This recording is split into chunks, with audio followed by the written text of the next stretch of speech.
Hi guys, my name is Crystal. Welcome to my YouTube channel. Welcome all subscribers, welcome new. If you like my videos, please press that like button and please do subscribe. Alexa, what's the time please? It's 9:17 a.m. Alexa, what's the date today? It's Thursday the 2nd of March. Alexa, can you tell me a joke? What do you call a pile of banana peels? A slippery slope. That's where I'm going, down a slippery slope. Alexa, thought of the day. Alexa, thought of the day. Here is your thought for March 2nd. From Elon Musk. When something is important enough, you do it even if the odds are not in your favour. Right. The sun's come out. Oh my god, the sun's come out. Maybe it'll get a bit warmer than it was this morning, earlier on. Frozen I was. Right, so what are we going to do today? We're going to take it as it comes. I obviously have to take Max for a walk. And we just see what happens. I don't know what it is, but it's when you wake up how you feel, isn't it? So one morning I wake up full of the joys of spring. I'll get up, I'll go to the shop, I'll come back and I'm just doing everything like okay. And then another day I get up and I feel so sluggish, so fucking awful that I won't want to do anything at all. I think that's normal. I think our feelings fluctuate, the situation you're in, and what happens, and who you talk to. Some people are depressing, they depress you. Some people make you feel great. So, I mean, I like to do that to people. When someone says to me, I'm not feeling too good, I'll say, well, you try and cheer somebody up, don't you? You don't try and make them feel worse. Well, that's what I try to do when I finally do get to speak to somebody, which isn't very often lately. At the other flats, I used to get up in the morning, Gail would be there, we'd have a chat on the windowsill, I'd go downstairs to do my shopping, she'd go off in her taxi and do her shopping, etc. But this place is so closed off that it's unbelievable. And I mean, I don't like talking to strangers. I got to know my next door neighbour at the other flats because we were in a close vicinity. This place is totally different, the layout and everything about it. So, and you've got to remember that I lived at those flats for 11 years. 11.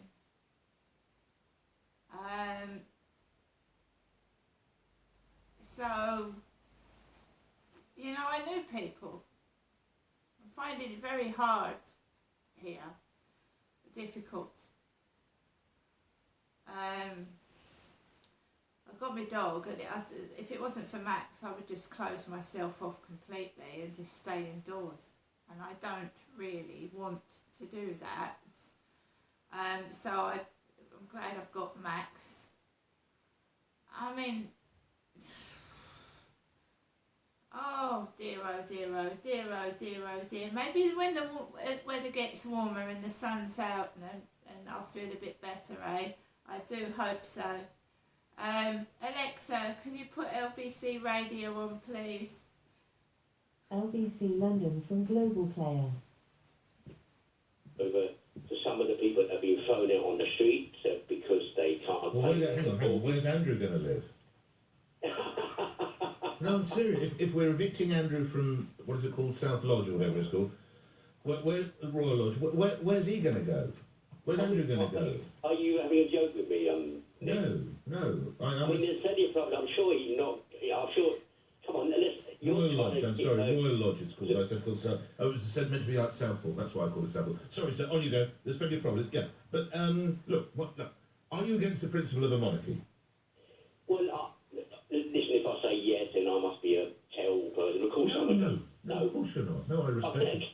can I just give one scenario here? Yes, of That course. we recently had quite a pleasant scare. There may be UFOs out there watching us. Do you imagine Yes, I remember people that, yeah. in outer space looking down on us, seeing our veterans sleeping on the streets because, and these are veterans that fought in wars, because they can't get any property. And this king, who is supposed to be a kinder king, I don't know, but would it not have been good if he could have set an example to give this big house to those people and maybe other properties, and that would encourage other people in London that have got vast properties, and too many of them, to do the same. Because when are we going to become human beings and not stay animals?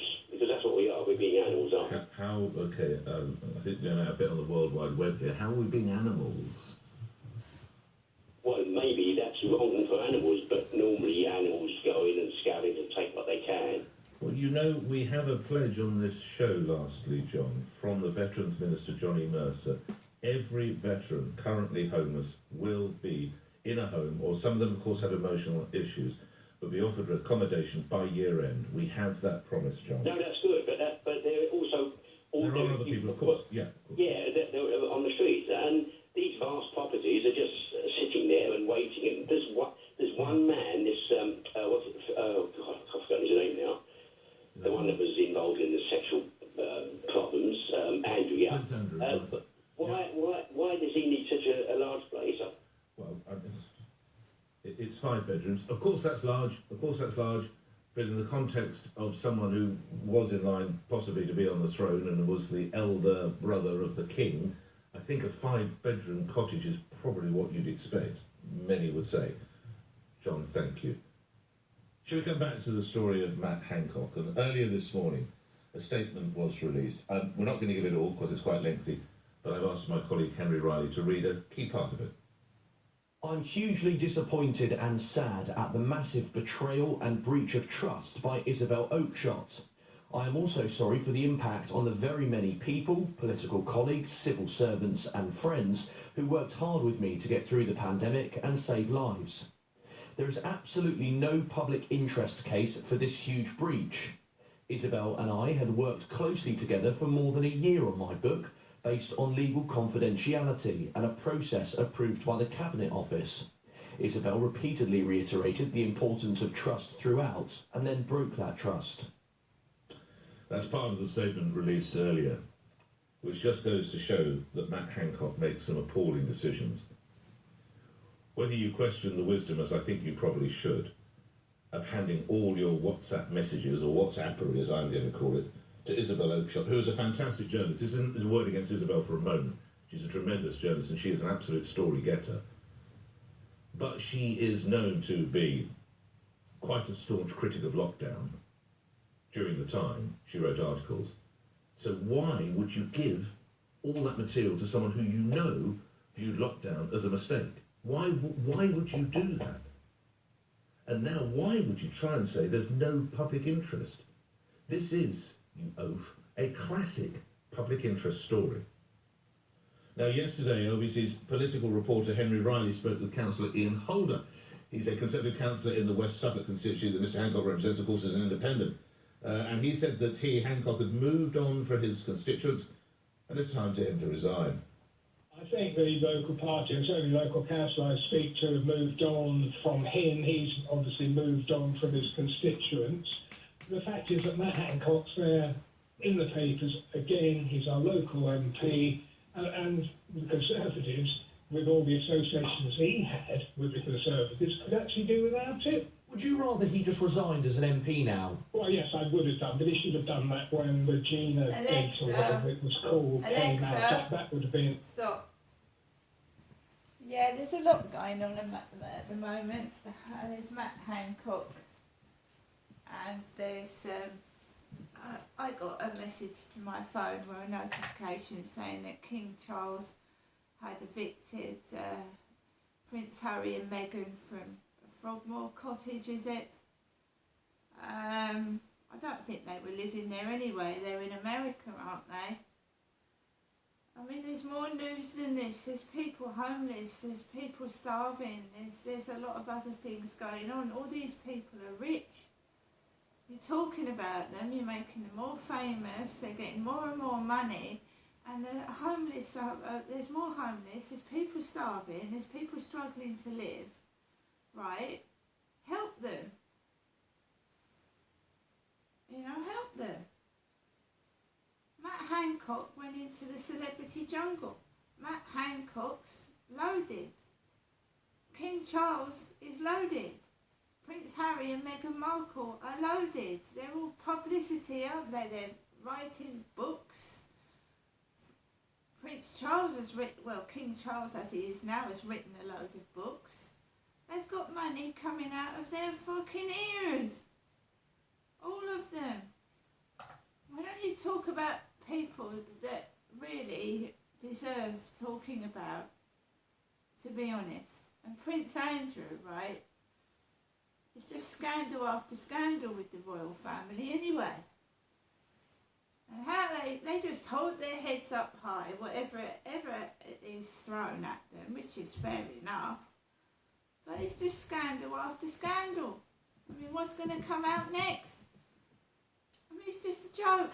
An MP going on Celebrity Jungle, right? Because don't forget about that, Matt Hancock became a celebrity, didn't he, for a bit, then it was all forgotten. 5 minutes of fame here and there, and then you're forgotten about it anyway. But I mean, really, there's more news than this. It's annoying. So, I mean, I haven't got the financial capability to help other people. I haven't got 100,000 homes that I could give to homeless people, but some of these people have. I mean, I could talk about it till the cows come home, but I'm just a member of the public and I can't do anything to help, although I'd like to. But, I mean,